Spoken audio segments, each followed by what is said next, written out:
The manga readers have spoken. And maybe they should stop speaking. Does something need a great ending to be a masterpiece? Can AOT be considered a fantastic piece of media, regardless of how it ends? But before it does end, and before we hear the shitstorm begin, I want to give a small time capsule into how good Attack on Titan is right now. A masterpiece does not need to have every aspect be perfect. It simply needs to be an example of a piece of work that is so impressive that others should aim for it. And even if Attack on Titan's ending is not perfect, I think it should still be considered a masterpiece. The fundamental point that I would like to make is that Attack on Titan is a masterpiece because it shows development of its individual elements in a way that authors should be envious of. When a series is able to constantly improve itself like Attack on Titan, I think it should be considered a masterpiece. So, let's look at Attack on Titan's evolution. How does it deserve this classification? We'll start off, as all shows should, in Season 1. Season 1, I don't think I need to spend very long on. I don't need to talk about how perfect its animation is, how good its music is, and how excellent, surprisingly for a new studio, its voice acting was. However, I dropped Attack on Titan Season 1 halfway through. A friend had recommended it to me after finishing Season 3 and told me, "You gotta get caught up, it is so good right now." But, from what I saw in Season 1, I didn't understand how it could be that way. Season 1 was fun, but was it worth my time? No. I only returned to Season 1 about half a year later when I was extremely bored. But that doesn't mean that Season 1 didn't have all of those impressive elements. It just means that those elements were not enough to appeal to me, as they appealed to many others. After finishing Season 1, I took, as I already said, 6 months to return to the series. And I didn't finish Season 1 that quickly either. It still took me a few weeks to get through the remainder of the 10 episodes that I had left, but they were a noticeable increase in quality.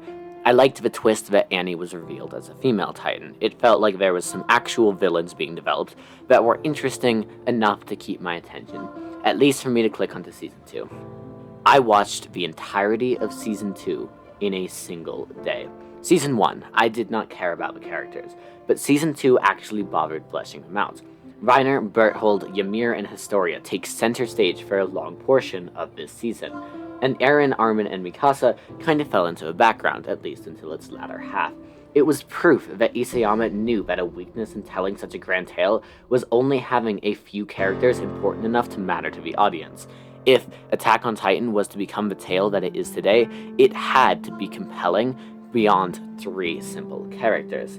Ymir and Historia's flashback episode, which appears in Season 2, Episode 4, I believe, is the first episode of its kind in the series, and it showed a better understanding of how to develop interesting characters, adding some mystery to Ymir's backstory, some tragedy to Historia's, and some likability to both of theirs. Season 2 also did an impressive job with showing instead of telling. Of course, it told us the backstory of a few other characters, but it began to get better and better at demonstrating character emotions. You can look at this in the incredibly animated scenes of Mikasa crying as Eren and her are about to be consumed by Titans. There was a level of understanding that the series needed to become more and more clever in its portrayal, instead of outright just telling us that characters were sad or that Eren was frustrated. Compare it to Season 1 when Eren is struggling in training. It simply tells us that. It tells us that Eren was struggling to be able to train. And it shows his frustration as he talks about it with other members of his immediate regiment. And, well, of course, this is fine, some things are going to be told. It is impressive how much Season 2 had an attention to detail in its short 12 episodes. Not to mention that Season 2 has the best opening in the entire series, and you can fight me on that. And now we get to the banger season of Season 3. Season 3 did something that neither of the seasons before it did it, and focused on world building. So, we saw that Season 1 had impressive production quality all around, and Season 2 focused on its characters while keeping up that production quality. Season 3 continues to be excellent production quality with the exception of a Colossal Titan, while also having incredible character moments, but it added a spice of world building. Now, before this season, Attack on Titan remained an extremely simple world. We had the good guys in the wall and the bad guys outside. And this meant that we trusted the government, we trusted the institutions, we trusted the scouts. Ultimately, this simple world with just 3 walls needed some improvement, and it needed to be fixed both inside and out. So, it started inside. Instead of fighting Titans, Season 3 Part 1 was entirely fighting humans, in fact fighting the very government that they had been fighting for. Some people consider this season to be the most boring, but I think it is one of the most impressive. It's impactful due to continued Historia development. This is what I'm talking about, where Season 2 had impressive character development for Historia, it continued that into Season 3. Once Isayama got really good at writing one aspect of the series, he didn't stop being good at that aspect. And the characters throughout Season 3 is part of the reason why.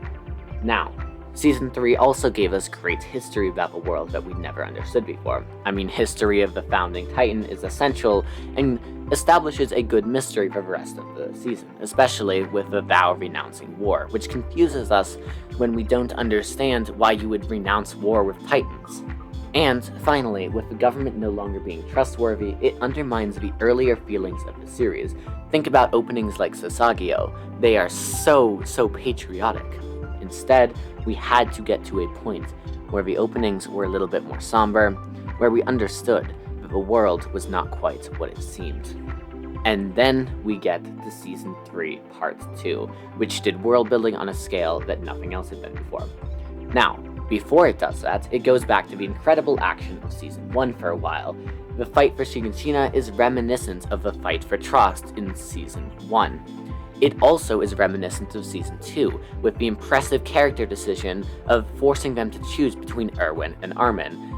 And an ignored aspect of the season is how it begins to develop that red-haired kid, whatever his name is, because now he's showing up again in Season 4, and we understand where his ideas of distrust for anyone but Eren came from.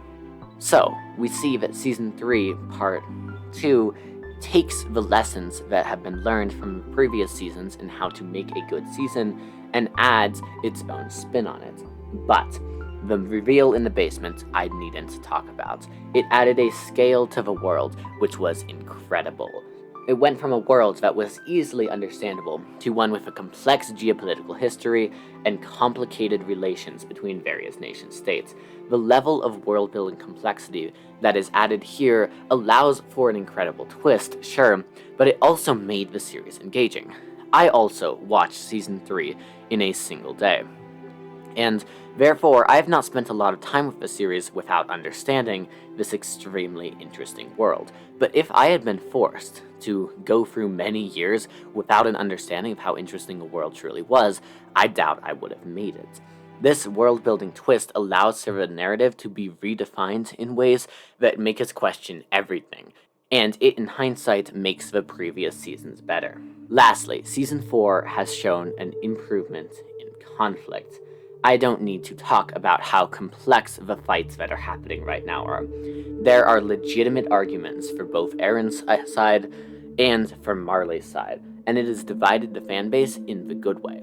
Sometimes, fanbases are divided because they disagree on how good a piece of media is, or something dumb. But what Attack on Titan has done is it has created a legitimate philosophical argument in the minds of many of its fans. And while a lot of people would be like, oh no, Eren's genocide is bad, you will also see people on Reddit and anywhere else defending Eren's actions as morally correct.